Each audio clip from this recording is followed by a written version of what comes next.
and welcome back to another episode of the Crazy Stupid Marketing Show, the show where we talk about all the crazy stupid stuff that happens in marketing and how you cannot do crazy stupid stuff, but instead do meaningful, awesome stuff with your time and your budgets and your energy. Yes, because there's lots of energy that goes into marketing, even if it feels maybe dead on the other end of it. So let's not keep it that way. Let's not do that to ourselves. That sounds silly. If you are new to this show is not so much about like giving you answers to things. It is about opening the door to new perspectives in marketing. But one of the things that we love to do on the show is kind of cross-pollinate with other departments and other people with different areas of expertise so that we can see what does that look like in marketing, and maybe that can help us, or maybe not. Maybe we want to throw it out. But each episode gives you a bunch of things to explore for yourself and the opportunity for you to practice what would you do. So you'll probably hear things that you wouldn't do. Awesome. You'll probably hear things that you would do. Awesome. Not everything. This isn't a place where you're like, oh my God, I just listened to this 60-minute show and now I have to do like 100 things. Nope. I get very excited about challenging people to choose one. Choose one thing that really resonates with you today that you can test. And that's it. And get into the conversation. Test it. What works, what doesn't, iterate it, try something else. It should feel like an exploration. And if you feel lost, that's okay. It just means you're exploring without a map yet. And you're in the process of making your own map. So winning. And I'm always interested in like guarantees I think people can actually make from the show. And what I can guarantee is that if you come to the show and you take one idea away and you practice it each week and you start to figure out like what fits me and what doesn't, that you will be more productive in your marketing and you will do less crazy, stupid stuff. Probably in all parts of your life, not just in your marketing. Double win. John already has a question, but first, John, love you, and wait. First, I didn't even say the topic for today. What is our topic for today? Our topic for today is collaborative sense making in marketing. And Matt, my fantastic guest for today, wrote a really cool LinkedIn article about sense making and what it is. And when I read it, I was like, ooh, what if people were doing this in marketing, right? And we were looking at marketing conversations and relationship buildings and this concept of collaborative sense making and how can making sense of things for our clients actually be helpful to them. That sounds fun. Will you talk to me about it? And Matt was like, yep. And so I'm super excited to have him today to share in this conversation. So Matt, can you introduce yourself to the crew and let us know what led you into this like area of collaborative sense making, which is kind of like a piece of a bigger puzzle that you. Right. Yeah. Thank you, Tracy. Happy to be here. And I felt like you reached out because you're like, hey, that guy looks crazy and stupid, so should probably be on the show. Yeah. So my name is Matt Arnold. I live in Iowa City, Iowa, home of the University of Iowa. I'm a chief fractional innovation officer at Altus CXO. I focus on basically innovation, brand strategy, and customer experience design. And the three of those all make sense together in my mind, but those might sound kind of weird combo for folks. But basically, I help leadership teams navigate complex systems and de-risk their future by providing clarity and action in uncertain times. And one of the ways that we do that is that we build collaborative sense making. And I'll stop there for a second, and we'll see where we should dig in. Oh, well, funny you should say that, because John Granholm, mutual friend of Matt and I, has a question, which is not particularly related, but I think we can use this as a good try on what does it look like to explore collaborative sense making. So John's question is marketing an art or a science? This was a medium hot debate in another conversation today. And so if we were just going to take that question, Matt, as an example, what are some ways that we could approach a question like that from a collaborative sense-making point of view? Well, yeah, some of that might be even right. Like, what are some of the assumptions behind that? Right. But yeah, I think, and John, great to see you here. For me, I think too, like, kind of jumping in and not to be just kind of wishy-washy. It's both, right? In my mind, and you know, for me, collaborative sense making is a craft, and I think applying it to marketing is a craft. And if you know good craftspeople, they're never satisfied, right? They're always working to improve. And part of it is that they understand the science, both in the tools that they use, and that they also what the conditions call for. But not all things are the same, right? And part of it is with collaborative sense making, it's because we're working in increasingly complex and even chaotic environments. They're not straightforward, right? So even complicated, that's where we could just be more scientific. It's this, then this, and 2/3 of that, and we're done. And it's a successful campaign. And our conversion rate will be 37.2%. Done. Boom. I love what Darren is sharing here. A science based in art, an art based in science. Ooh, could go either way. And I mean, okay, let's talk about the difference between like the process of sense making and the answer, right? Because I think because a lot of times we are really focused on the answer, and even maybe sometimes to the degree where we're like, it has to be this answer, right? The answer has to be that there's something wrong with the website, and therefore all of the exploration that we end up doing and all the analysis that we end up doing is based with this like already decided belief that there's something wrong with this, so let's find out what's wrong with that.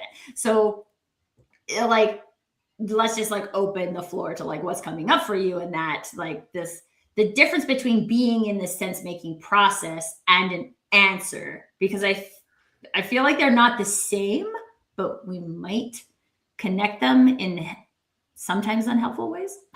Yeah, no, yeah, it's great. And I think some of it is also just starting off with being deliberate about sense making. And so what do I mean by sense making? And that is really giving us as individuals or as a group, right, collaboratively, that do we understand this enough to move forward, and realizing that there is still ambiguity in there, but part of it is also being explicit about what might be ambiguous, right? Are we clear on goals? Are we clear on outcomes? Are we clear on the situation? Are we explicit about our assumptions?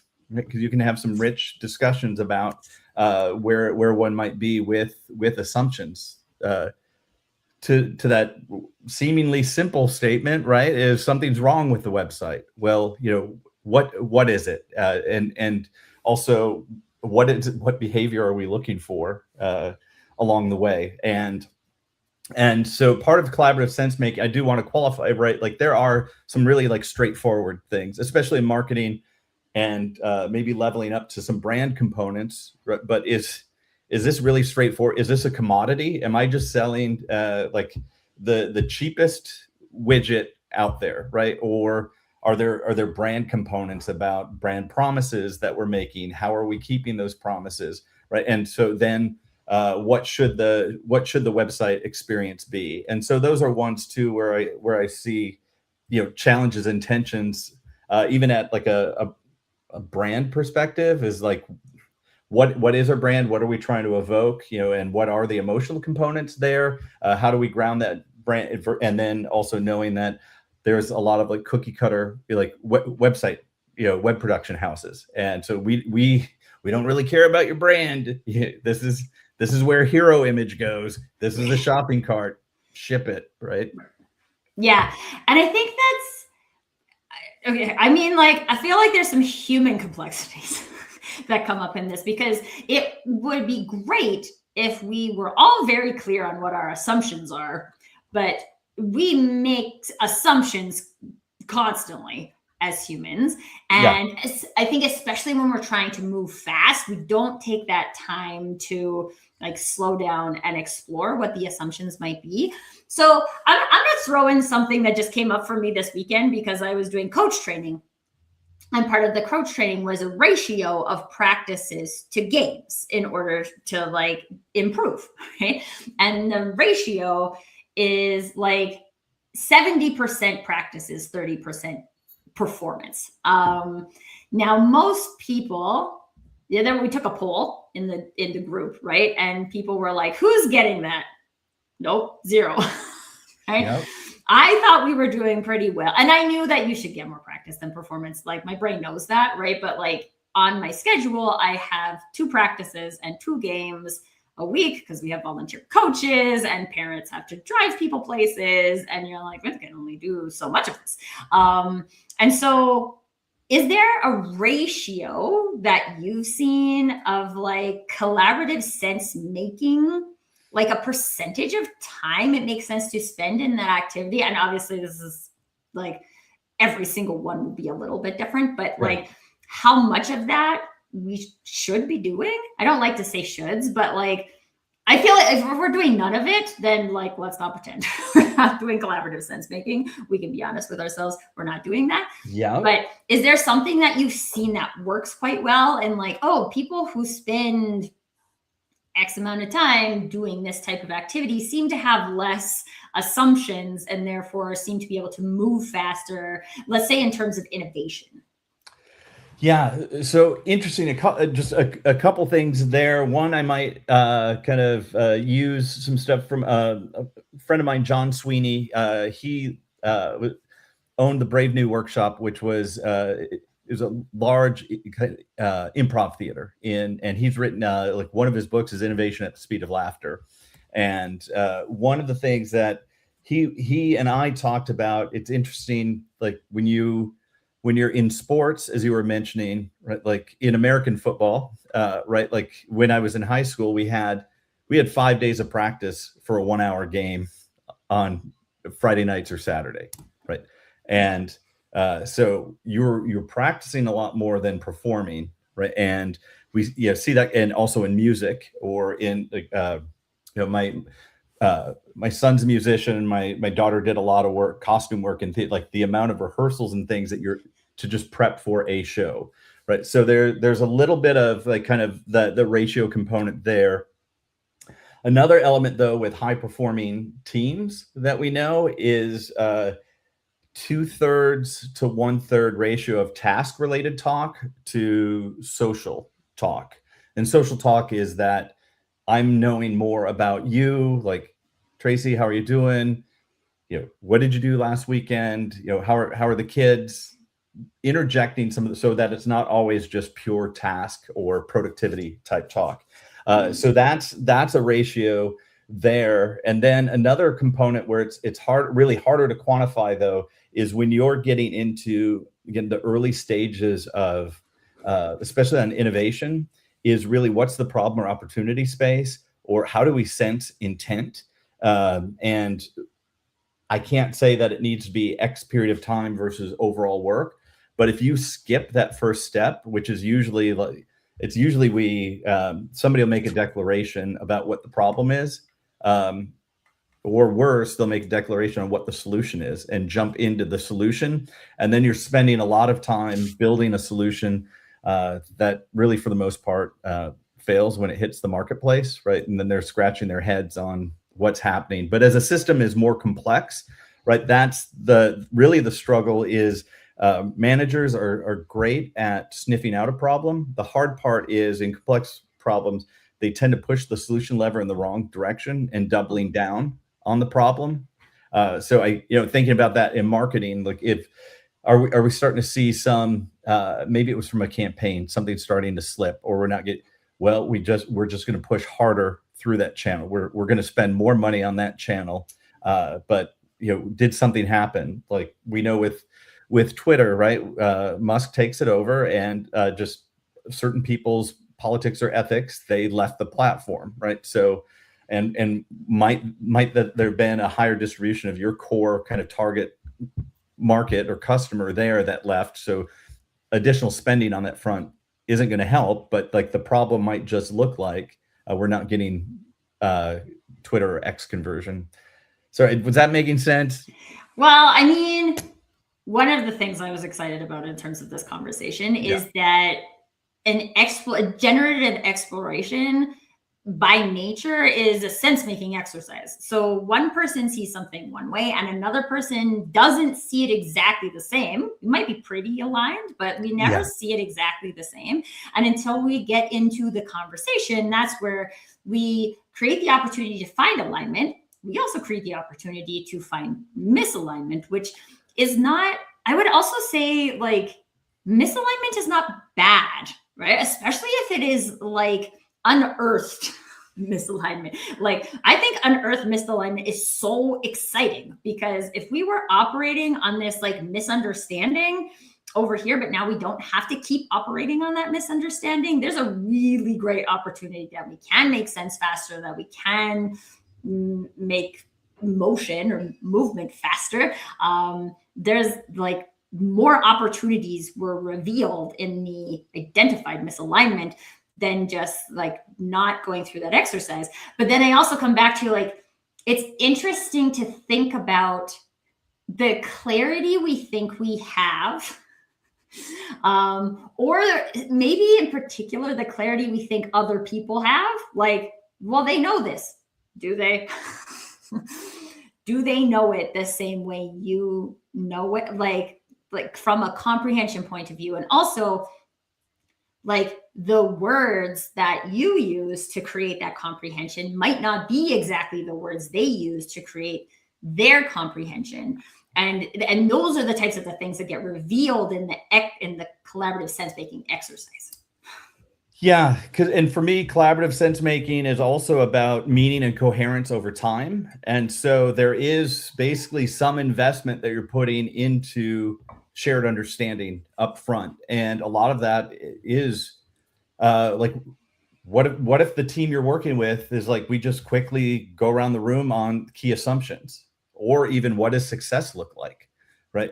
Because there are a lot of, at a former manager that she used to use the word green terms. She would say, I think this is a green term, where people are using the same word, but it's meaning different things. And I see that a lot in the innovation space. So less in marketing and brand, but innovation in organizations is that you go around the C-suite on get them to give their definition of innovation, and the number of definitions is going to be equal to the number of people in the room. Right. And or even just talk about what value or outcomes are you looking for from your innovation activity.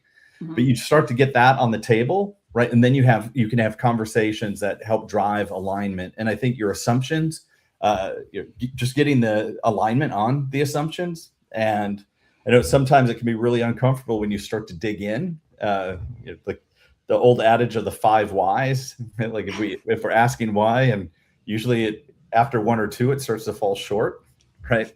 And gets really uncomfortable. And so, another thing in early sense making, we'll see prototyping, and I think it's helpful to separate prototyping into 2 different kind of realms. The first is build to think or build to learn, right? Like we're not even sure what this might be, so we can play with it for a while. Versus the prototypes where you build to decide. You're making trade-offs, or right, the website looks good enough, or we can't fit everybody's need. You can't overstuff the homepage, so to speak, right? So we're going to make decisions and trade-offs there. But early on, it might even be, even early when there's emerging technology, is what is this? Or we might even see that with AI applications. And so then if anybody's playing AI bingo, we can check that off. Check your box today. Although one of my favorite things to do is come up with things you never thought you were going to hear today. We did a bingo on that once. I think it was on the digital download, and they were like, things I never thought I'd hear today. Like, this is so good. This is why you want to come to a show, right? Because you hear new things. But I think this is the thing. Every time you say a thing, my mind goes in like 8 different directions, which is probably like very common in collaborative sense making as well, because you're like exposing lots of different like nerve endings, and then you're like, ooh, there's like something there, and there's also something there, and there's also something there. So one of the things that came up for me as you were talking is this concept of like the effort that goes into making sense of a thing for somebody. Like, it's my job to make sense of this, and then I'm going to make sense of this, and I'm going to give you the thing. And it's interesting to me because I think we do that because we want to be helpful, right? That seems helpful. And I've seen that from a lot in a lot of marketing, right? A lot of people are like, I'll just take this and I'll make it simple the way I interpret simple. And then I will serve it to the people, and it will be so easy because I made it simple for them. But what is simple for you is maybe not what is simple for them. And so we go through all of this activity that's not collaborative. That's me carrying the load of, I have to figure this out, and then I figure out how to make it simple for everybody, versus the collaborative sense making, which I do think seems maybe risky from a marketing point of view, to say like, I want to collaboratively sense make with my prospects, right? Like with potential clients who haven't paid my company any money yet. So I don't have a sticky relationship. They don't have anything to like necessarily trust me about yet. And we can talk about, there's other ways that marketing can contribute to that trust factor. But like, I think a lot of times we carry this around as marketing teams, like, I gotta make this make sense to the people, and then I just like serve it to them and it will make sense. And I would say a lot of the data says that that isn't working. So how do we, if, as I explain that, people happen to realize like, oh my gosh, I'm totally doing that. How could we like take that historic behavior and translate it into something that is maybe a little more collaborative sense-making arena? Well, I think some of that are like kind of combos. I'm thinking about sometimes almost more qualitative research, right, or ethnographic research when you're like and now we're assuming that these are folks that represent kind of our ideal customer, or who we think we're trying to serve, right, and less demographically and more about it. These are people with a shared problem, right? But how do they experience that problem? What are they looking for? And I'm just thinking about a project that we did when we were overhauling some products and services for ACT, which is the primarily known as the college assessment company, and we were doing doing deep dives with customers, but right, these aren't necessarily they're folks that could be they weren't necessarily paid customers at that time. But one of the things that we did is we paid people to sit with us, and we did a day-long workshop with them on a few key things where like basically if they were designing their ideal kind of system for understanding, these were parents and students, of understanding their test data and what it might mean and what it might provide for them. And one of the big things too was like, why or what would that do for you? So it wasn't like we were just saying, oh, I need this, or I need a button and it just needs to be right here.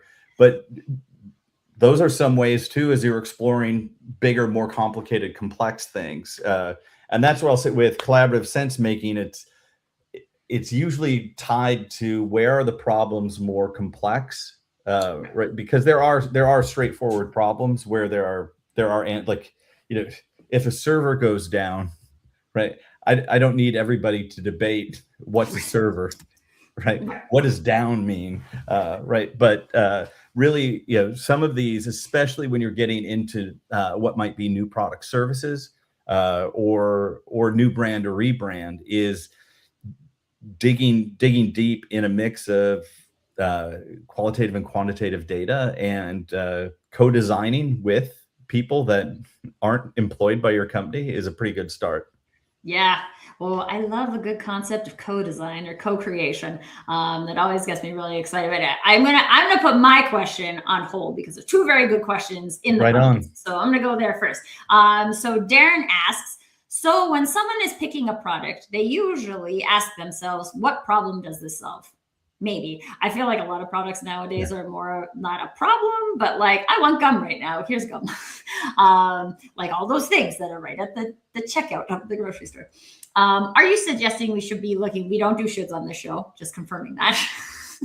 Are we exploring that we could be looking for problems that need to be solutions instead as the first step? Well, maybe? Yeah. So Darren, first of all, thanks for the question. And I think for me, one of the things is just to separate out problem from solution, right? And thinking about problem or opportunity. And in a design perspective, it's super important to separate those activities, right? And stereotypically, like that you flare and focus or diverge and converge, right? So do we really understand the problem?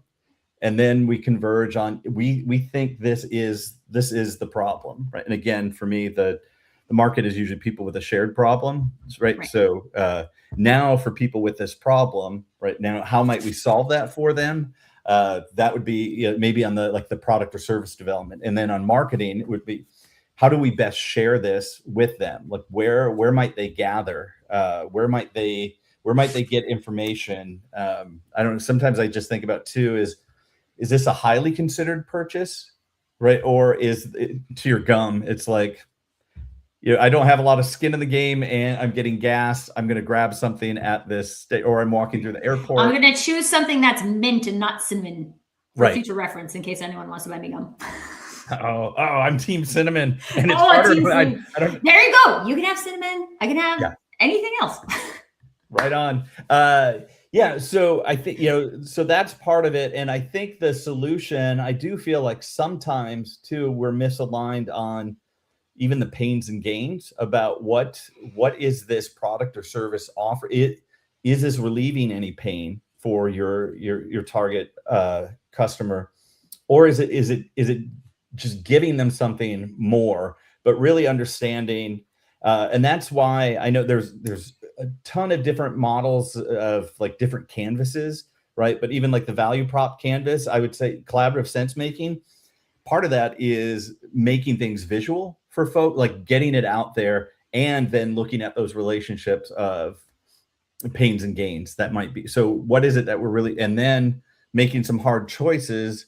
If I only had 2 seconds of somebody's time, right? What is it a key gain that they want to get, or is it a key relief that I offer? Like, how might I focus that, right? And then if I have a little bit more time with them, what might be the progressive reveal of a narrative behind this? But I might not, if my key product is, again, it's a pragmatic or commodity thing, I don't want to waste time talking about how there was a hipster specialty shop in Brooklyn that spent, decades sourcing the ingredients for this gum. So one of the other things I think, and it's hard to put this like just in something super actionable right away, but context really matters. And so that's where taking that step back, to your point, the context is some of the assumptions that we might have as our marketing team, as our planning team. And then also, what assumptions do we have about our customers, or what we might see, the competition doing, or are we projecting to the future? Are we looking at what other trends, might be out there? And so, where do we want to place these bets on the future? Mm-hmm. Well, and then I also come back to the human psychology complexity here, and our association of value with knowing, right? So when you go to school, you get good grades, and that makes you more valuable in the school hierarchy, right? And so we learn these types of things, and there's lots of environments that promote that. And so we go into a exploration process, and there may be people who we are participating with from a collaborative sense-making point of view who have a very strong belief that if they don't know, that makes them bad or wrong, and that's unacceptable. So they might avoid the conversation. They might create answers that aren't answers. They may try to simplify something into we just need to do this. When maybe there's more assumptions there. And I think this is also a great opportunity to get into the practice of revealing assumptions without wrongness. Okay? Yes. I've made an assumption that this, And I'm revealing my assumption because I don't think my assumption helps. So let's see if that is correct. And if it's not, then again, like it comes back to like, woohoo, we unearthed a misalignment, right? Like this is great. Now we don't have to like keep making ongoing decisions based on this misunderstanding. And it's funny because we all know the old adage, right? Like when you assume, you make an ass of you and me. Like, and we can all say it. And yet, if we looked at the percentage of time, I would specifically say in like workspaces, whether that's you as a solopreneur and you've decided these are your work hours, right? Or you're working in a more complex business ecosystem, or you're working just within like a company hierarchy, what percentage of our time are we spending exploring what assumptions we might have?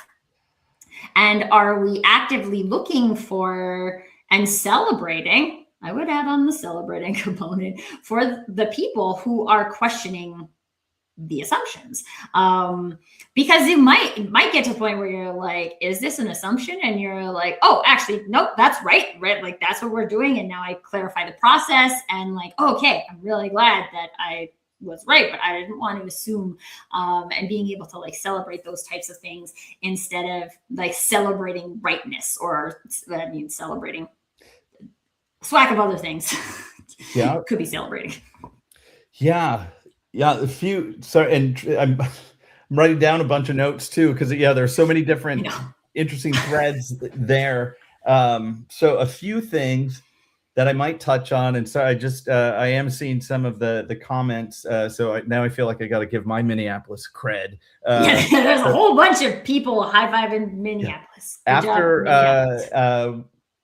I did my master's program a long time ago, I started my professional career in Minneapolis, and I lived in Minneapolis for 15 years. And like I said, I'm in Iowa City, but I met my wife there. My wife got her PhD at the University of Minnesota, and then took a professor position in Iowa, which took me out of the Twin Cities. But part of this is also that a lot of group dynamics and also some other theories that have informed my work in brand and marketing, not only just collaborative sense making, have deep ties to the University of Minnesota and the work of Ernie Borman. But one of the things I'll talk about too, a few things, is what we know from high performing teams. If you dissect their communication, like if we were looking at transcripts of teams that we consider high performing, and good groups, one thing you note is that good groups ask more questions, and there's many reasons for that, right? Like there's trust, there's a level of safety. Like if we're on the same team, I'm like, I don't know the answer, I feel like it's worth it, and I don't feel like Tracy's going to bite my head off because I don't know, right? That there's a little bit of safety, there's a little bit of our identity that we're not going to make dumb decisions, right? We're a good team. We make smart. That's part of where our pride comes from, or even our team or group brand or identity. And then we don't like to say dumb here on the show. We like to batch it into crazy or stupid. So it's outside of you, and you can get rid of it if you want. Right on. Yes. So then also, and I won't get into all the group dynamics, but there are key roles that need to be played in a group. And those are different than your functional role that like this, I'm paid to do this. This is why I'm here. But there are roles for group health. And one is called a central negative. Probably more commonly it might be the devil's advocate, but usually the devil's advocate is not usually doesn't have good intent, right? Because I'm just playing the devil's advocate, and I just want to show I'm smart, and I don't think people have thought this through. But the central negative, one of the things it does, it prevents the team from slipping into groupthink. And groupthink is not a good thing. Groupthink is when smart people make bad decisions, right? And but this also prevents coming to premature consensus. So this might be premature consensus on the problem or the solution. And then one thing I wanted to add to, two more things. So maybe I'll just pause it, but I'll go to one. You were also talking about speed, right? There is a lot of pressure to move fast, right? But sometimes it's speed theater where it's just we look productive, but at the end of the day, we're actually it's going to be more expensive to roll some of these things back. But one of the things I try to talk about is velocity rather than speed. So for me, that velocity is a combination of speed and accuracy. And so it has to be towards a target. It has to be on target. And then let's move as quickly as we can, right, to get there. Is that making sense? Sorry. Yeah, there's so many things that this is spiked for me. I love that because you've asked the question a couple of times that is this making sense? And like, it's interesting because we're talking about collaborative sense making, right? So like, this is the whole exercise to understand if this is making sense for each other. But that also kind of brings back for me this like idea from a like personal safety point of view. Like, is it safe for me to say, no, this isn't making sense?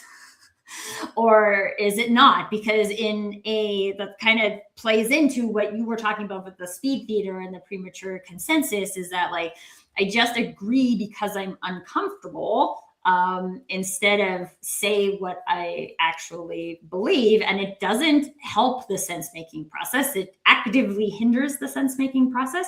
But there's like that other kind of cultural component that plays into it, which I think ties very great into Philippe's question, which is, what are your thoughts on HR owning and managing employment branding and employment marketing within the company's brand guidelines? Of course, typical employment branding is low on marketing's priority list because the company's services and or products.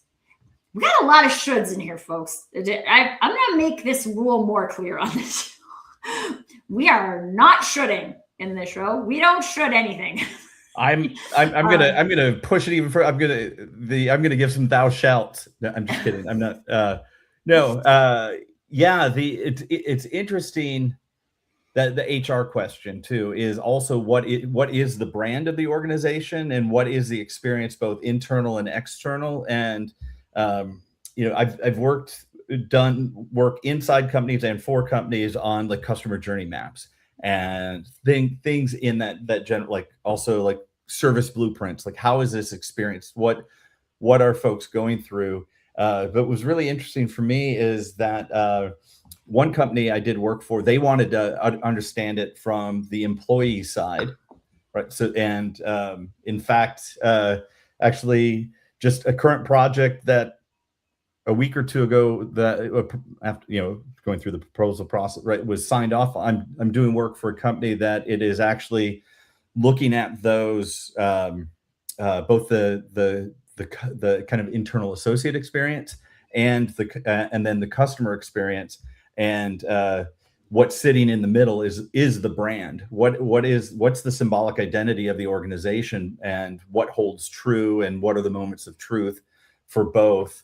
But as far as the budget, I'm going to steer clear of shoulds on like whose budget should that come from. But yeah, it's an interesting question. But I think I think it's healthier for HR to look at like kind of almost internal customers, right? And what is it that we need them to do? Again, like what are their goals? What are our goals? How do we maximize both? But I think having that just a customer or user centric mentality to understand that, and getting the most out of your employees.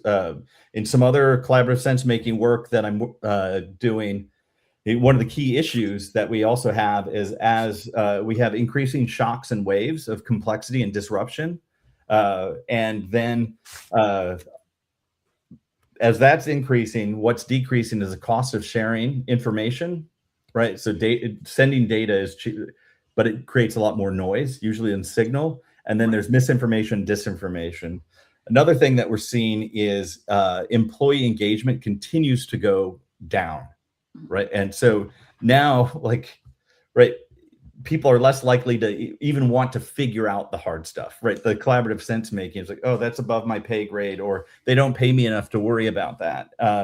And then these negative kind of self-intensifying loops is, well, you're not that engaged. all right, yeah, and like, well, you just fired half my team, so why would I care, or why am I going to give the company even more, right? But without kind of that long-term coherence, right, we also risk making similar mistakes, right? Mhm. Somebody's already made that mistake. In many ways, in innovation, we usually say somebody's already solved that problem for you. It's rare that there's a truly like novel problem for most folks. It usually has been solved, but you have to go looking or knowing who might help you on that. Yeah, and listen. Yes. Listen to what they have to say.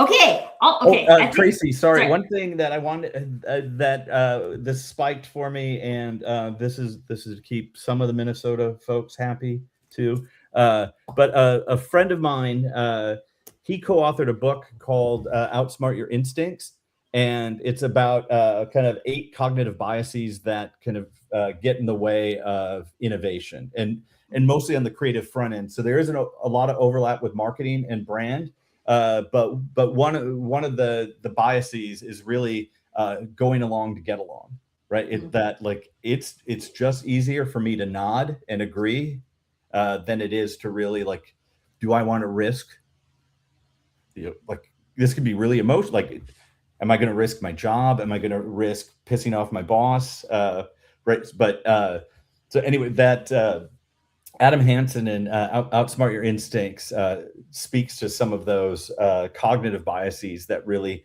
like prevent us being our best or creative self. And John Sweeney talks about it too. Is like when we are super nervous, right, not relaxed, like we get the, like in sports we get the yips, right, like and that happens with work too. And it goes back to where you started with the ratios of like practice versus performance. And unfortunately, a lot of things that we're doing, we don't really practice at work. We just get in and like it's performance time.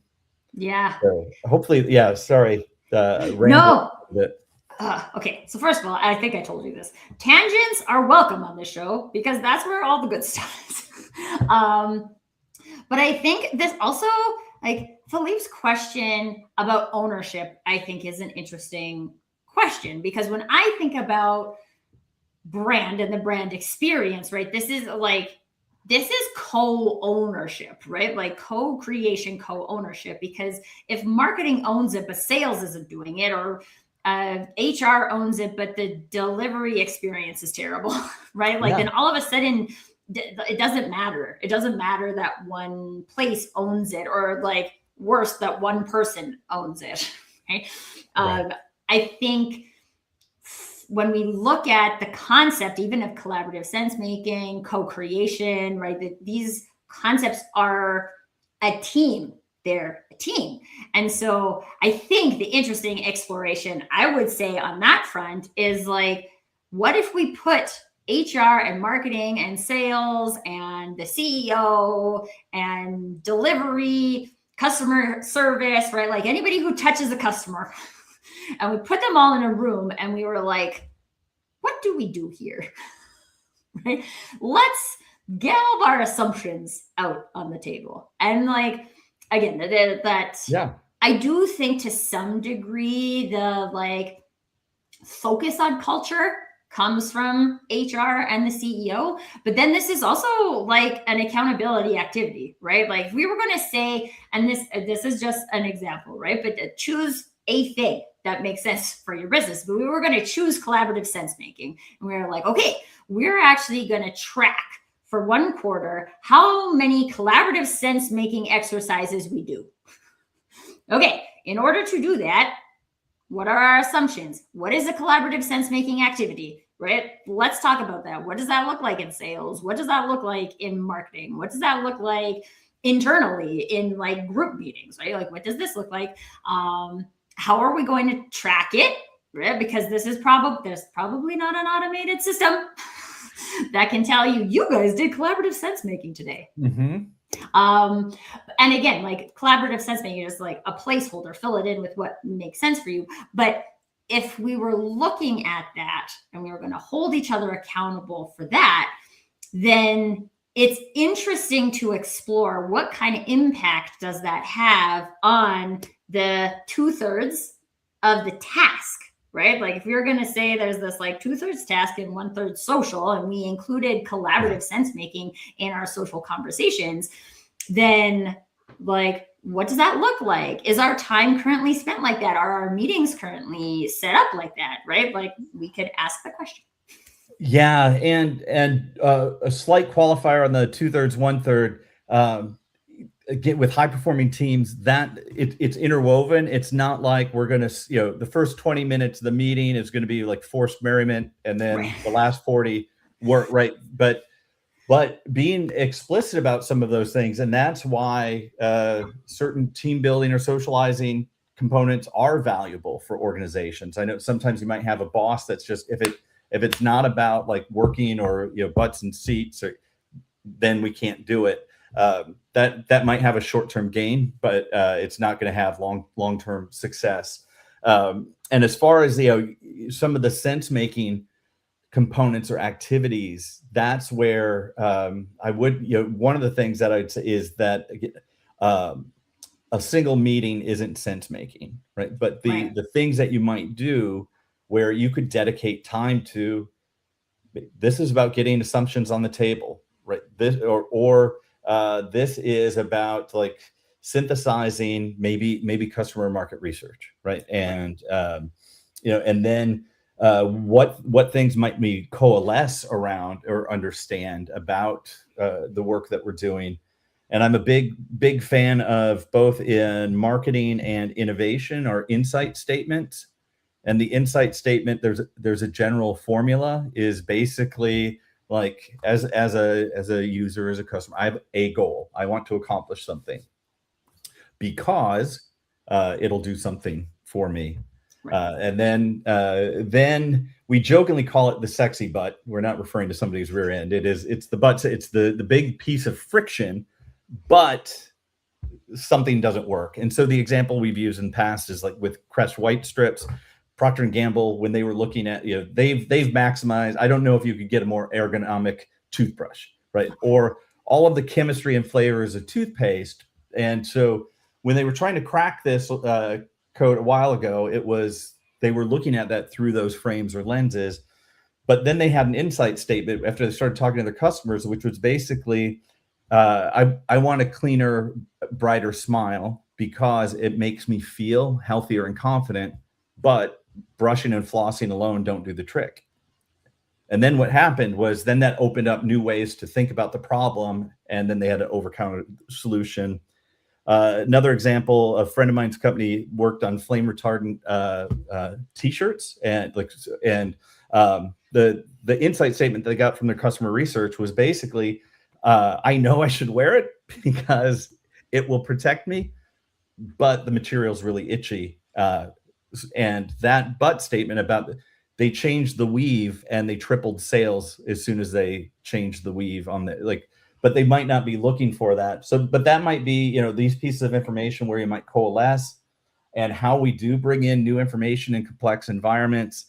Super nerdy, but a few years ago, I gave a conference talk on biomimicry and understanding honeybees and how they communicate, how colonies of bees communicate as a guide for collaborative sense making. I won't take us down that rabbit hole, but there was quite a buzz about it. Buzz. Boom, boom. I mean, bees are fascinating, and if you guys haven't watched The Hidden Life of Bees on Disney Plus, I highly recommend it. We watched it as a family. It was great. Okay, there's a couple of other things happening in the chat I just want to recognize before we start wrapping up, because Coach Carrie was sharing, looking at complex problems requires a special set of skills. Great, you and your team are co-designing with others. I think there's an opportunity when we think it's just about skills to say, like, I don't have those skills, so I can't do that. Right? I think there's a lot of choice in that. Is this something that we want? Okay, let's use this. The show is a great example, right? So like you came and you watched a show on collaborative sense making. You heard some things. Maybe it's resonating with you. Maybe it's not resonating with you.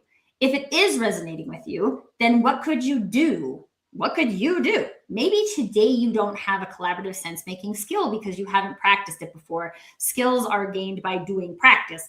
At some point, I have to start by choosing to do the practice because this sounds like something I would do. And so I'm going to make the choice today for this to be a thing that I practice doing. I'm going to find time to practice it in my week. If I want to do that outside of my work environment, I can do that. There's lots of different ways to practice collaborative sense making. Talk to your kids. Well, they have a completely different perspective than you. You can totally practice that there. If you want to choose to do that in a marketing team, you could say like, oh, maybe we'll make sure we have a reveal your assumptions part in our weekly marketing meeting, right? Like, I don't know if that's going to work, but that's something you could choose, right? It starts with the choice. I don't get good at shooting free throws because I shot free throws from the time I was birthed, right? Like, no, I decided I want to play basketball. I decided I want to be good at the skill. I stand at that line and I practice until I get 10 in a row. Sometimes you'll have a coach that tells you have to do that before you can practice. That can be helpful if it's in the right environment. And Tracy, just like even with a coach, like I remember when I was a kid on my middle school basketball team, and we had to shoot free throw. That was a big part of practice. And I remember one time my coach walking up and just like with his finger just pushed my elbow in just a little bit, and it was so much right. And it like so like there's somebody that understands the craft, and so. Yeah, on the skills and avoiding the shoulds, right? But practice helps, right? Getting the reps in, and a book that I'm working on the topic of collaborative sense making. One of the chapters I lead with a quote from Pablo Casals, who is an old cellist and considered by many to be like kind of the best cellist of his generation. And when he was in his late 60s or early 70s. He talked about practicing, and somebody was like, what you and his response was, because I think I'm making progress. But and so there's like, it's also like that's part of why I'm focusing on craft, even back to the art and science. Is there is art and science, but it's really a craft that you're developing, and you're trying to build meaning and coherence over time, and what comes of that is stability with your teams. Right. I think an interesting component of that too is like how you feel about it. Like people put in the practice. I mean, I coach a fastball team, right? Like it's not rocket science to see that when the girls are having fun playing, they want to spend more time playing, and therefore they get more reps, right? Like that's the point. And then like throw in this concept about like the coach like tweaking your elbow, right? Like yeah. That is a very like physical representation of collaborative sense making. You're like, this is what I understand about this skill so far. And someone else being like, this might help. Yeah. And you being like, wow, that was super helpful. And for like another player, he would have made a different correction, right? Like not everyone's corrections are the same. But I think that's also like an interesting opportunity to look at maybe where we are collaborative sense making, where we would not consider it collaborative sense making because we didn't share words. But I think there's lots of those other opportunities too, where you're like, oh, yeah, now we understand something differently because of an interaction we had. Yeah.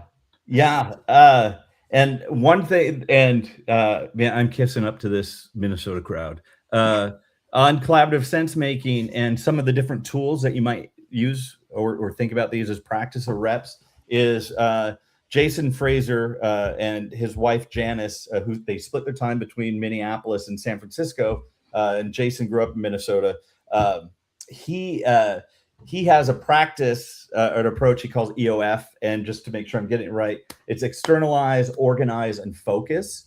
But like externalizing what might be implicit. Let's just get it out on the table. Now we need to organize it. And usually doing that visually helps, especially with complex or complicated work. And then focus. Where are our leverage points? Where are we agreeing that we're going to move forward? So he and Janice, they have a book, Farther, Faster, and Far Less Drama, where they kind of step through some of these tools. But yeah, there are skills that can be practiced to improve. And like, you can steal from Amazon's future press release, right? Writing about the future and making, in that press release, you're starting to make things explicit, and you have FAQs. So anyways, that is, there are also tools that teams can use. And in the spirit of shoulds or shouts, right? That not all tools are going to work the same way for all teams, right? But if you understand some of the principles about collaboration, about roles that need to be played, about inviting conversation and critique, right, rather than like squashing that, those are things that you can do to start that collaborative sense making craft. Yeah, well, and I want to make like, I love great examples that just authentically manifest on the show. Yeah. So when we were like, we're going to have a conversation about collaborative sense making, I did not know that half of the crowd was going to be from Minneapolis, right? Like, we didn't know that. But because it was, and because you guys shared that with us in the chat, I don't know what that is, but that's fine. I'm sure you're in Minneapolis, you know what that is. It made Matt think about something that he can externalize as a shared resource, because you guys shared that, not knowing that that was going to influence the conversation in any particular way, but because you were willing to share it. And I think that's a really interesting component in making things explicit that might be tacit, right? Because we all carry around all this information. I always think when people say like, oh, there's a book about that, right? Like, that most of us in my group of peeps anyway, we read a lot of books, right? Like, but it's something that someone says that makes you think about a book, and then you can share that information or you cannot share that information. A lot of times I think we don't, because we're like, what's the quote unquote value associated with me sharing that I read a book about that? But you don't know. And we so actively like filter out what we should share. And there's lots of people, lots of expert quote unquote marketers were telling you like, do this, right? Like, share these things, just share the things in the list. And like, maybe that'll be helpful, but also just kind of getting into those authentic conversations where like, oh, now we've got this something we can take away about externalize, organize, focus. Maybe one of those three resonates more with you, and like, oh, I could try something like this. This is the value of these exploratory generative conversations, is I haven't pre-mapped out your destination for you, which I think sounds unfair, right? But lots of people think is the helpful thing to do. I want to get into conversation. I want to know that you like cinnamon. I'm going to remember that now, right? Like, and I don't know, we'll meet in person and maybe I'll bring you cinnamon gum. But like, the point is like, you don't know what that is going to trigger for someone else. So I'm a huge proponent of like, share what you're feeling called to share, and like, stop asking so many questions about why you're feeling called to share it, because you don't know. Right. And some of these things we've like, I know there are some folks that do a lot of facilitation of group element, and there's an adage about connection before content, right? Mm-hmm. And there's you can go back just like, how did humans survive? It was through collaborating, right? And being in groups and tribes, and also getting ejected from the tribe usually meant you weren't going to survive, right? But so there's still like deep things in us that we do need to collaborate, and sometimes we just need to change the lenses and tools that we're using to get clarity on that. Yeah. So much good stuff. I'm going to read two more comments, and hopefully they don't give us too many more ideas, because we're wrapping up. Does it sound like we're wrapping up? Wolfram shared this great comment about Matt's point on the bias not to speak up is great. You need the atmosphere that makes it safe to do so. And on that point, I would actually encourage people to look, if you're in an organization, there's probably arenas where it doesn't feel safe to do so. There's also probably arenas where it does feel safe to do so. Maybe that's a one-on-one with a manager. Maybe that's a group team meeting without the manager, right? Like, I'm a big believer in that those spaces are available, instead of the belief that those spaces are not available and I have to do so many things to make those spaces available. those spaces are available. Let's identify where they are and lean into the fact that those are naturally manifesting there, and see how we can encourage people to participate. Right, right. And then Gary has a great comment about making minor adjustments is often dismissed, as we want to be the person who makes the big changes, but they're not always the most productive. And I think that's just also a belief, an underlying belief, that anything that's going to work has to be a big shift. We have to change many things in order for this to be different. But if you're looking at this on like a velocity point of view, right? Like, in order to create velocity, there is generally a point, a shift point. That shift point does not have to be a big change. It could literally be because you got one assumption out on the table that you were like, wow, this assumption was like controlling a whole bunch of our decisions. But now it doesn't have to, because we don't have to make that assumption anymore, because we got the assumption out on the table. And like, that's a great opportunity to just like, oh, well, maybe we could look for some of these moments in the like smaller moments to give them some value as well. Yeah, and Trace, I'll throw out just, this is a little bit more on the innovation front, but Stephen Johnson, the author, one of the ideas he has when he's dissected innovate is the slow hunch, right? That it's teased out over time. It's not the eureka moment, right? You know what I mean? Like, it's just all of a sudden. And also that we know one of the myths in innovation is that it's the lone genius, where even the celebrated, there's actually a huge team of folks behind them that have been grinding away on this for quite some time. Yeah. Jobs like, didn't invent the Mac. Well, right? and like, I think this is interesting because like, when we look at collaborative roles, right? Like, there is like a lot of times there's like a visionary, and a lot of times the visionary gets the kind of ownership of the idea. But there's so many collaborative partners that even participate in like extracting things, asking good questions, right? Helping, and not even like, again, helping them because I know the way and I will just show you the way. But like, I asked you a critical question that you were like, oh shoot, I don't know how to answer that question. I'm going to figure out how I answer that question. And then all of a sudden it leads to like the next thing. Introductions in like networking is huge for that, right? Because like, I met John Morley, and then I met John Granholm, and then I met you, and then I met like a whole bunch of other people, and I'm like, oh my God, all these people like fill my brain with so much fun stuff. Right.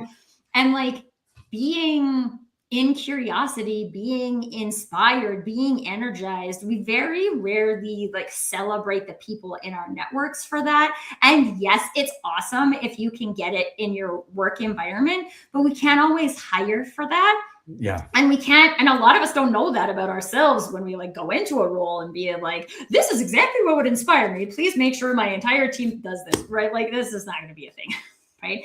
And you can create that kind of environment for yourself in order to like get those ideas, collect that energy. If you have an awesome manager, then they give you time during your day to like do those things, which I have like people in my network who do that for me, which is like so great, because I get so many ideas from this show on how I can make things better for like what I am helping people do in the world. And it's so exciting for me. I get to go back to the rest of my day and be like, ooh, let's go solve problems, folks. And John Granholm was going to bed because he's in the UK and it's very late there. But this is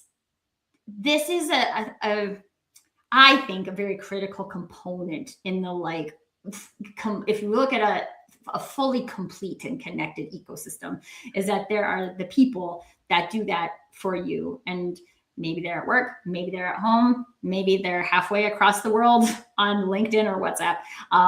And that doesn't mean they can't support you and contribute in those ways, and which I think is super exciting.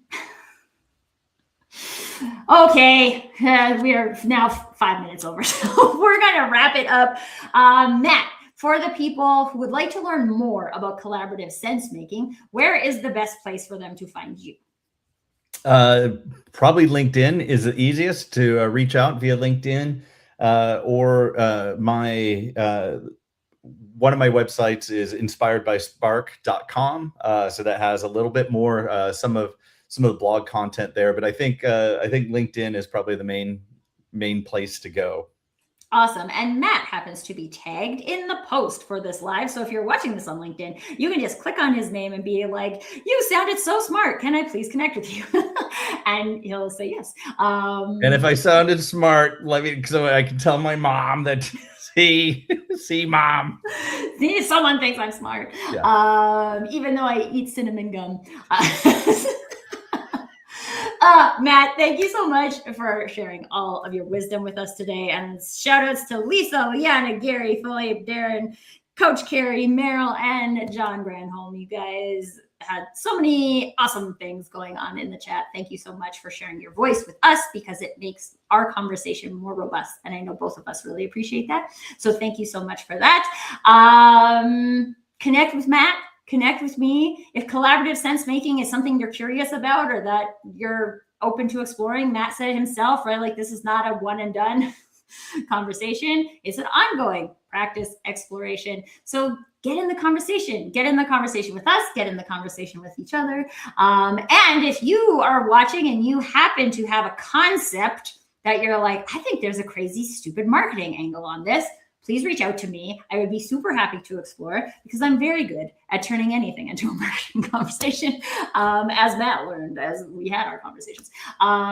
So let's keep exploring. Let's keep broadening our own minds. Let's keep testing and trying things. And we are going to gain nothing but amazing skills by doing those activities. So thanks to you all again. Thank you, Matt. And until next time, folks, permission to do you.